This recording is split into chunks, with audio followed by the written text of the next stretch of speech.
కూటమి పాలనలో అక్రమాలు అరాచకాలు జాతీయ స్థాయిలో ఏపీకి అపకీర్తిని తెచ్చిపెడుతున్నాయి. ఉత్తరాంధ్ర జిల్లాలో ఒక టీడీపీ ఎమ్మెల్యే అక్రమాలతో పేటరేగిపోతున్నారు.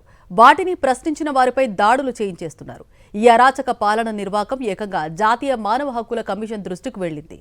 ఎమ్మెల్యేపై త్వరలోనే మానవ హక్కుల కమిషన్ విచారణ ఆరంభం కానుంది. అందులో ఆయన అక్రమాలు ఆధారాలతో సహా పరిశీలిస్తే ఆయనపై చర్యలు కూడా ఖాయమే అంటున్నారు రాజ్యాంగ నిపుణులు. ఏపీ వ్యాప్తంగా కూటమి పాలన ఇలానే ఉంది. అయితే శ్రీకాకుళం జిల్లాలోని ఓ నియోజకవర్గ ఎమ్మెల్యే పుణ్యమాని ఇది జాతీయ స్థాయిలో చంద్రబాబు ప్రభుత్వ అపకీర్తి పతాకను ఎగరేసినట్లయిందంటున్నారు విశ్లేషకులు.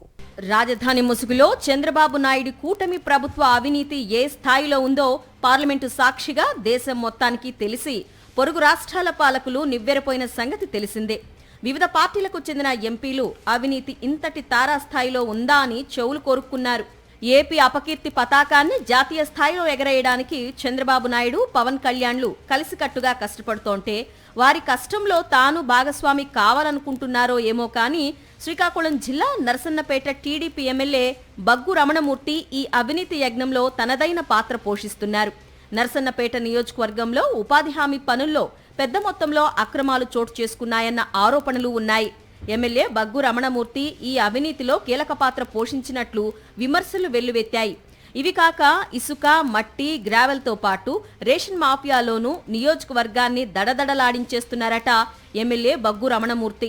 ఈయనపై జాతీయ మానవ హక్కుల కమిషన్కు ఫిర్యాదులు పోటెత్తడంతో ఇప్పటికే ఓ ఆరోపణపై కమిషన్ దృష్టి సారించగా మరో ఫిర్యాదు అందడంతో దాన్ని రిజిస్టర్ చేసుకున్న కమిషన్ త్వరలోనే విచారణ జరపనున్నట్లు సమాచారం. 2024లో కూటమి అధికారంలోకి వచ్చినప్పటి నుంచి నరసన్నపేట నియోజకవర్గంలో ఇసుక మాఫియాకు అడ్డు అదుపు లేకుండా పోయింది. వంశధార నదిని అడ్డంగా తవ్వేస్తూ ఇసుకను తరలించేస్తున్నారు ఎమ్మెల్యే అనుచరులు. ఈ అక్రమాలను ప్రశ్నించే వారిపై దాడులకు తెగబడిపోతున్నారు. ఈ క్రమంలో మీడియా ప్రతినిధులపైన దాడులు చేయించారు ఎమ్మెల్యే రమణమూర్తి. అక్రమ ఇసుక తవ్వకాలతో పర్యావరణానికి తూట్లు పొడుస్తున్నారు.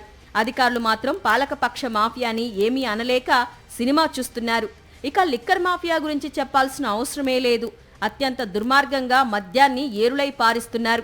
కల్తీ మద్యం వ్యాపారంతో పచ్చనేతలు కోట్లకు పడగలెత్తుతూ ప్రజల ప్రాణాలతో చెలగాటమాడుతున్నారు. ఎమ్మెల్యే దారుణ వైఖరిపై శ్రీముఖలింగ అనువంశిక ధర్మకర్త, సామాజికవేత్త నాయుడుగారి రాజశేఖర్ జాతీయ మానవ హక్కుల కమిషన్కు ఆధారాలతో సహా ఫిర్యాదు చేశారు. ఈ ఫిర్యాదును స్వీకరించిన కమిషన్ దాన్ని తమ డైరీలో రిజిస్టర్ చేసుకుంది. త్వరలోనే దీనిపై సమగ్ర విచారణ జరగనుంది. ఆధారాలతో సహా దొరికితే ఎమ్మెల్యేపై తీవ్ర చర్యలు తీసుకునే అవకాశాలున్నాయి. మరి ఈ అక్రమార్కుణ్ణి చంద్రబాబు నాయుడు ఎలా కాపాడుకొస్తారో చూడాలిక.